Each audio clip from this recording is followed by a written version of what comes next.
Video में हम लोग देखेंगे क्वेश्चन नंबर 14। क्वेश्चन नंबर 14 बोला है क्या कि एक त्रिभुज ए बी सी की भुजा ए बी और ए सी तथा माध्यिका ए डी एक अन्य त्रिभुज की भुजाओं पी क्यू और पी आर तथा माध्यिका पी एम के क्रमशः अनुपातिक है। दर्शाइए कि ट्राइंगल ए बी सी समरूप है ट्राइंगल पी क्यू आर। तो अगर आप ये क्वेश्चन को देखिएगा और क्वेश्चन नंबर 12 को देखिएगा तो आपको लगेगा कि एक ही जैसा है। देखिए तो इनका भी दो भुजा और एक माध्यिका, दूसरे त्रिभुज पी क्यू आर के दो भुजा और एक माध्यिका के अनुपातिक है, तो हम लोग को दोनों को समरूप करके दिखाना है। तो उसी तरह से यहाँ पर भी देखिए दिया हुआ है कि एक त्रिभुज है ए बी सी और एक त्रिभुज है पी क्यू आर, है ना। तो इनके दो भुजा और माध्यिका, दूसरे त्रिभुज का दो भुजा और माध्यिका आपस में अनुपातिक है, तो हमको प्रूव करके दिखाना है कि ये दोनों आपस में समरूप हैं। तो ये क्वेश्चन और ये क्वेश्चन में क्या अंतर है, तो चलिए इसको देखते हैं। तो चलिए देखते हैं। देखिए क्वेश्चन नंबर 12 में क्या बोला, देखिए इतना बटे इतना, फिर इतना बटे इतना, फिर इतना बटे इतना। जबकि क्वेश्चन नंबर 14 में बोला है क्या कि देखिए इतना बटे इतना, फिर इतना बटे इतना और इतना बटे इतना। मीनिंग उसमें क्वेश्चन नंबर 12 में ये और इसका बात चल रहा था क्वेश्चन नंबर 12 पर, और क्वेश्चन नंबर इस पर 14 पर इसका और इसका बात चल रहा है। तो इसके चलते ये उससे डिफरेंस बनेगा और अच्छा खासा लंबा भी बनेगा। तो इसको प्रैक्टिस करने कीजिएगा बहुत ज़्यादा, और बार बार प्रैक्टिस करके इसको थोड़ा सा याद रखना है और बना करके प्रैक्टिस करना पड़ेगा इसको। और आप जानते ही होंगे कि मैथ को तो याद नहीं किया जाता है, इसको बना करके प्रैक्टिस ही किया जाता है। तो चलिए देखते हैं इसको किस तरह से हम लोग को करना है। तो पहले तो जो दिया हुआ उसको लिख लिए कि दिया गया है कि त्रिभुज ए बी सी तथा त्रिभुज पी क्यू आर में ए बी मतलब इतना बटे पी क्यू और फिर इधर एस सी, ये एस सी बटे पी आर और इधर ए डी, देखिए ये ए डी है ना, ए डी बटे पी एम, ये पी एम है, पी एम है। तो सिद्ध करना है कि ट्राइंगल ए बी सी समरूप है ट्राइंगल पी क्यू आर, ये हम लोग को सिद्ध करना है ना। तो इसमें सबसे मेन टारगेट ये है कि हमको किसी भी तरह से ये पूरा कोण को इस पूरा कोण के बराबर सिद्ध करना है। जैसे ये पूरा कोण इस पूरा कोण के बराबर होगा ना तो ये समरूप हो जाएगा। कैसे, तो उसको देखेंगे। तो सबसे पहले टारगेट तो आप जान गए कि ये पूरा कोण को इस पूरा कोण को इस पूरा कोण को इस पूरा कोण के बराबर करना। तो उसी को करने के लिए बहुत लंबा चौड़ा प्रोसेस करना पड़ेगा। तो इसके लिए एक रचना की है। क्या रचना की है, तो देखिए इसको यहाँ से इसको इस तरह बढ़ाएं और इस तरह बढ़ाएं कि इसका लंबाई और इसका लंबाई आपस में बराबर है, ठीक है। फिर इसको इधर मिला दिए, उसी तरह से इसको बढ़ाएं यहाँ इधर इस तरह से कि इसका लंबाई इसका लंबाई आपस में बराबर है, फिर इसको मिला दिए। अब देखिए इसको यहाँ पर हम लिखें क्या कि रचना जो इधर की है ना उसी को लिख करके बता दिए कि ए डी को ई तथा पी एम को एस तक इस प्रकार बढ़ाया कि ए डी बराबर डी ई मतलब ए डी बराबर डी ई तथा पी एम बराबर एम एस, ये वाला आपस में बराबर है। अब आते हैं प्रमाण पे। तो प्रमाण, तो सबसे पहले हमको ये त्रिभुज को ना सर्वांगसम करके दिखाना पड़ेगा। तो चलिए कैसे सर्वांगसम इसको दिखाते हैं। तो ये इसके बराबर है और ये कोण इस कोण के बराबर है और ये कोण इस कोण के नहीं सॉरी ये भुजा इस भुजा के बराबर है। कैसे, तो देखिए ये और ये बराबर है। कैसे, तो रचना से। और ये कोण इस कोण के बराबर है सिर्फ सभी कोण से, और ये बराबर है क्योंकि ये मध्य बिंदु है। तो साइड एंगल साइड की सर्वांग समता दोनों सर्वांगसम हो गया। तो उसी को यहाँ लिख करके दिखाए हैं कि ट्राइंगल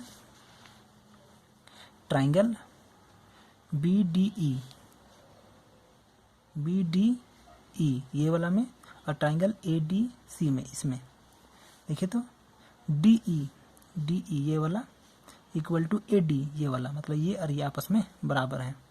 फिर एंगल बी डी ई ये वाला equal to A D C ये वाला, ठीक है। दोनों शीर्ष में कौन सा बराबर है। और फिर ए डी बी डी ये बी डी बराबर इधर डी सी।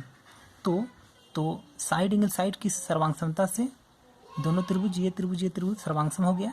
अब जैसे ही ये सर्वांगसम हुए तो इनके संगत भुजाएं क्या हो जाएंगे, बराबर हो जाएंगे। इसके चलते ये वाला भुजा और ये वाला भुजा आपस में बराबर हो गया। अब जो प्रोसेस ये दोनों में अपनाए वही प्रोसेस ये दोनों में अपनाते तो ये और ये सर्वांग सम हो जाता। और जैसे ये सर्वांग सम हो जाता, इसका लंबाई और इसका लंबाई बराबर हो जाता। तो उसी को लिख दिए हैं क्या, इसी प्रकार QS मतलब इसका लंबाई और PR मतलब इसका लंबाई आपस में बराबर है। इसको कर दिए इक्वेशन 2 और ये हो गया इक्वेशन 1। तो 1 और ये 2। ABE मतलब ई साइड का पूरा ना, और PQS ये उस पूरा में PQS में। देखिए तो सबसे पहले ये जो है इसको हम यहाँ पर उतार दिए, है ना। उतारते समय देखिएगा यहाँ पर थोड़ा सा इसको इधर किए तो उससे कोई फ़र्क नहीं पड़ता। अगर आप ऐसा ही हूबहू यहाँ उतार देते तो भी कोई दिक्कत नहीं होता, लेकिन ये उतारते समय ऐसा हो गया मतलब ये पलट गया तो इसको ऐसे ही छोड़ दिए हैं। आप नहीं पलटा के बनाइएगा तो भी चलेगा। अब देखिए ये उतार दिए जैसा कि तैसा। अब हमको क्या करना है, देखिए इसका लंबाई 2 गुना ना हो जा रहा है, क्योंकि इसका लंबाई दोनों बराबर है तो टोटल का लंबाई 2 गुना हो रहा है। तो इसीलिए हम क्या किए, ये बीच वाला को 2 से गुना कर दिए, ऊपर नीचे दोनों। और इसको AC देखिए तो AC किसके बराबर है, BE है ना, तो BE लिख दिए। और फिर PR किसके बराबर है, तो QS है ना, QS है। तो इसलिए यहाँ पर हम लोग लिख दिए, यहाँ पर लिख दिया हम QS। अब क्या किए, उतार दिए। अब इसका डबल AD का डबल कितना हो जाएगा, AD का डबल, तो AD का डबल AE होगा ना, तो लिखा गया AE। उसी तरह ये वाला तो चेंज हुआ, ये वाला जैसा का तैसा उतर गया है, ठीक है। अब देखिए ये वाला त्रिभुज और ये वाला त्रिभुज में देखिएगा तो AB मतलब कि ये भुजा बटे ये भुजा इक्वल टू ये पूरा भुजा बटे ये पूरा भुजा इक्वल टू ये पूरा भुजा और ये पूरा भुजा आपस में बराबर हो गया। तो ये इस साइड का त्रिभुज का तीनों भुजा इस साइड का त्रिभुज का तीनों भुजा के अनुपातिक हो गया। इसके चलते ये वाला त्रिभुज और ये वाला त्रिभुज आपस में समरूप हो जाएंगे।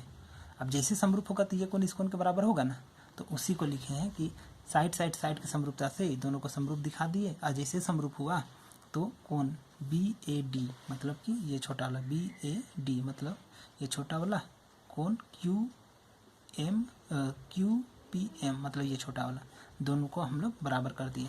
यहाँ देखिए इसका समीकरण 3 मान लिया।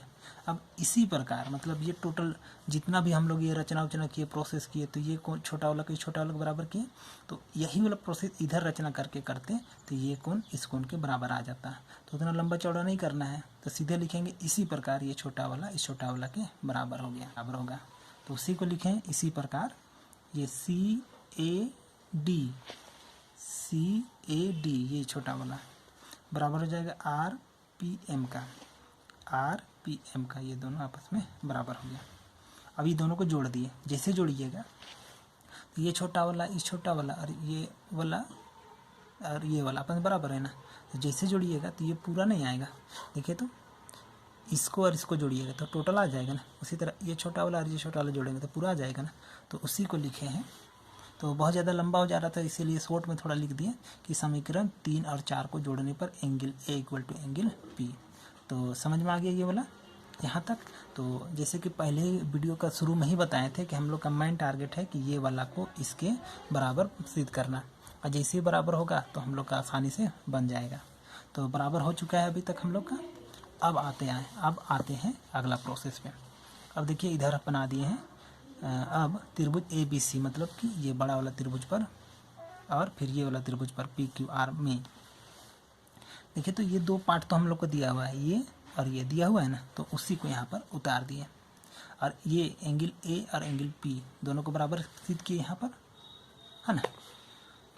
तो देखिए तो ये बड़ा, तो देखिए ये वाला त्रिभुज में इतना बटे इतना फिर इतना बटे इतना और ये वाला कोण आपस में बराबर है।